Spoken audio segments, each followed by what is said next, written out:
inside my mind and you don't die.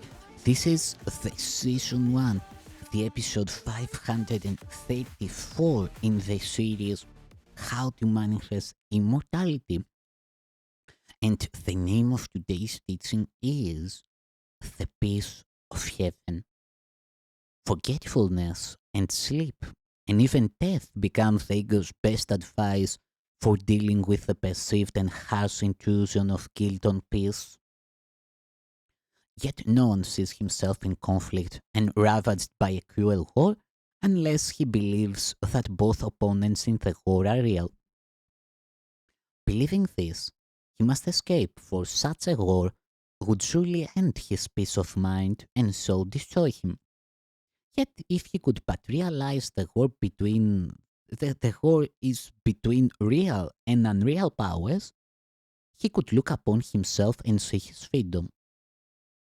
No one finds himself ravaged and torn in endless battles if he himself perceives them as wholly without meaning. God would not have his son embattled, and so his son's imagined enemy is totally unreal.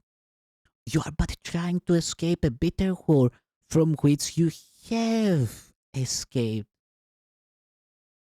The war is gone. For you have heard the hymn of freedom rising unto heaven. Gladness and joy belong to God for your release because you made it not. Yet, as you made not freedom, so you made not a war that could endanger freedom. Nothing destructive ever was or will be. The whore, the guilt, the past are gone as one into the unreality from which they came.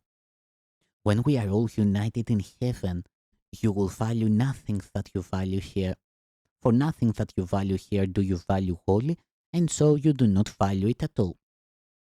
Value is where God placed it, and the value of what God esteems cannot be judged, for it has been established.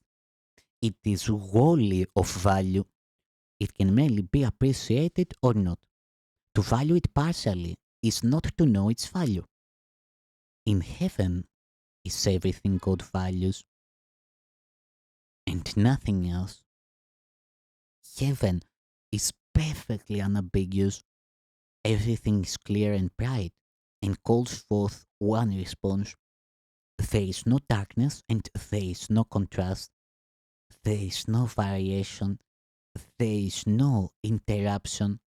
There is a sense of peace so deep that no dream in this world has ever brought even a dim imagining of what it is. Nothing in this world can give this peace, for nothing in this world is wholly shade. Perfect perception can merely show you what is capable of being wholly shade.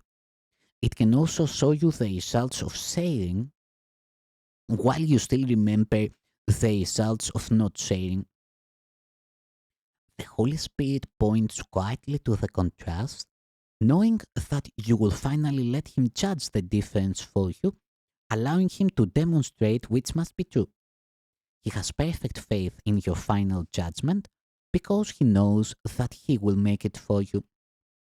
To doubt this, to doubt this would be to doubt that His mission will be fulfilled. How is this possible when His mission is of God? You, whose mind is darkened by doubt and guilt, remember this. God gave the Holy Spirit to you and gave Him the mission to remove all doubt and every trace of guilt that His dear Son has laid upon Himself. It is impossible that this mission fail. Nothing can prevent what God would have accomplished from accomplishment.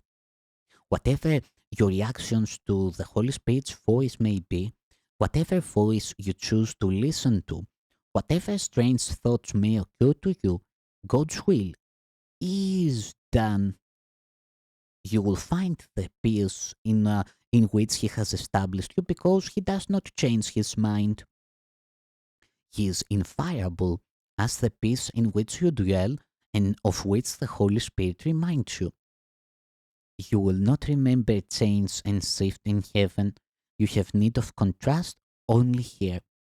Contrast and differences are necessary teaching aids, for by them you learn what to avoid and what to seek. When you have learned this, you will find the answer that makes the need for any differences disappear. Truth comes of its own will and to its own. When you have learned that you belong to truth, it will flow lightly over you without a difference of any kind. For you will need no contrast to help you realize that this is what you want and only this. Fear not the Holy Spirit will fail in what your Father has given him to do. The will of God can fail in nothing. Have faith in only one thing, and it will be sufficient. God wills you be in heaven, and nothing can keep you from it or it from you.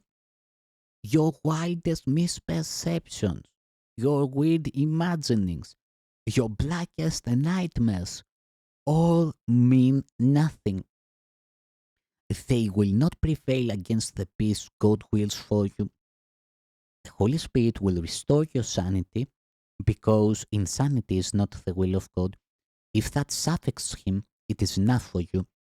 You will not keep what God would have removed because it breaks communication with you, with whom He would communicate. His voice will be heard. The communication link that God Himself placed within you, joining your mind with His, cannot be broken. You may believe you want it broken, and this belief does interfere with the deep peace in which the sweet and constant communication God would share with you is known. Yet, His channels of reaching out cannot be wholly closed and separated from Him. Peace will be yours because His peace still flows to you from Him whose will is peace.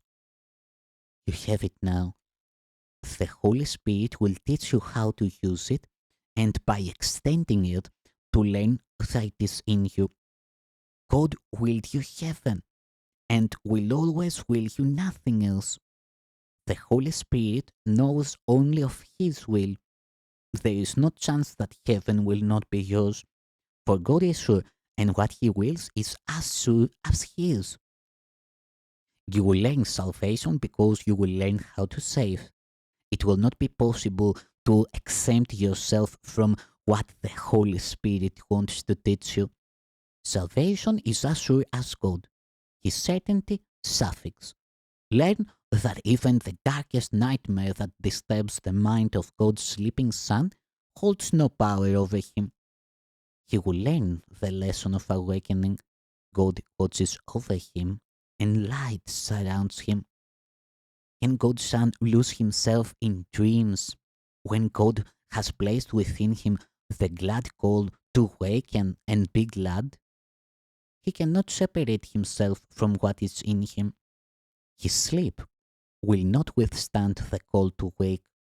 The mission of redemption will be fulfilled as surely as the creation will remain unchanged throughout eternity.